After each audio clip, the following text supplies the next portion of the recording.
The next thing the bile does as it moves through the intestines is to balance the immune system.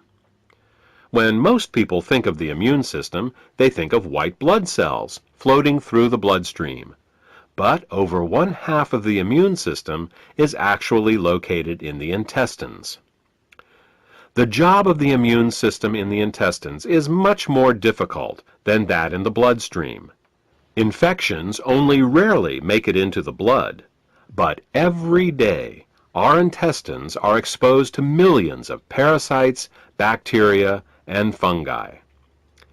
Because the intestinal immune system is continually at war with these microbes, it is much easier for it to become overly aggressive and start to attack our own tissue. What bile does is to regulate the intestinal immune system, helping to prevent it from becoming overly aggressive and causing autoimmune disorders. If you're suffering from a gut-related autoimmune disorder, it may be because of a blockage of bile flow. The last thing that bile does in the intestines is to kill parasites and candida. Tests show that even the healthiest person still has some degree of parasitic and fungal infection. While there are many antiparasitic and antifungal remedies available in the marketplace, most of them are mildly toxic and therefore unsuitable for daily use.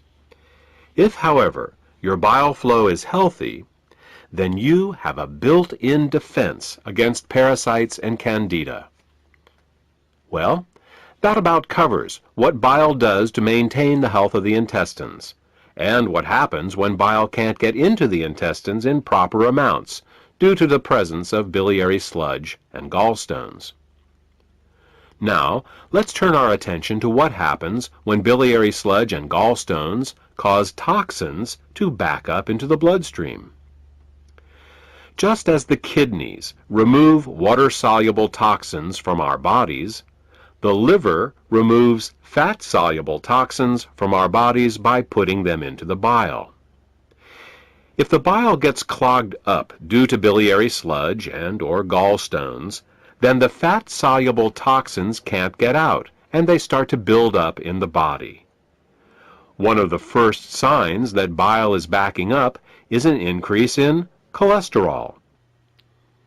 This happens because the only way cholesterol can leave the body is through the bile. Impaired bile excretion causes cholesterol levels to rise. It's that simple.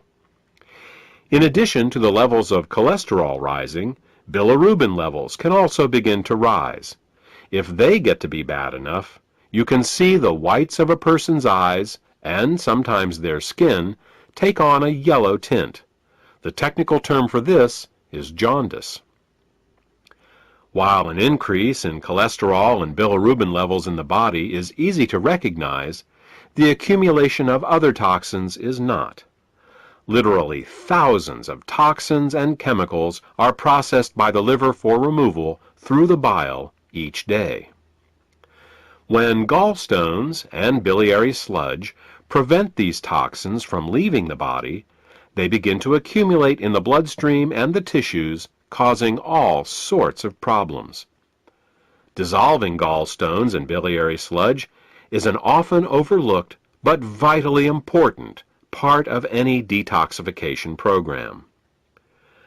The last problem we will discuss, that is caused by bile backing up into the bloodstream, has to do with immune function. As we said earlier, bile plays an important role in the immune system of the intestines by keeping it from becoming overly aggressive. Unfortunately, what's good for the immune system of the intestines is terrible for the rest of the body. Studies have shown that when bile acids are present in the bloodstream, they inhibit chemotaxis and phagocytosis.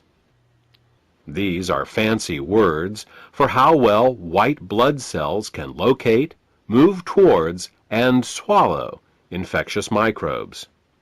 Thus, what starts out as a beneficial immunoregulative action in the intestines becomes an immunosuppressive action in the bloodstream and the tissues. These are all effects of bile backing up in the bloodstream. The final set of problems we will discuss is how biliary sludge and gallstones can affect the neighboring organs. In addition to bile acids backing up into the bloodstream, bile can also back up into the pancreas and liver, where it can cause alkaline burns. This is because the liver, pancreas, and gallbladder all share the same basic plumbing, the common bile duct. There are valves that keep the bile from backing up into the liver and pancreas. If a small stone finds its way into one of these valves, the valve can get stuck in the open position.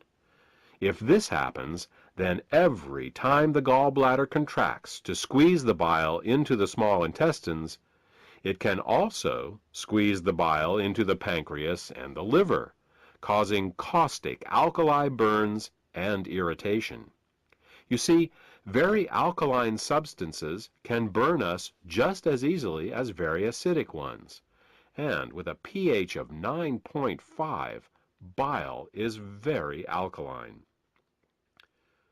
Mild alkali burns for a short time in these organs may only result in local irritation, but over a long period of time, these alkali burns can cause diabetes, hepatitis, and cancer.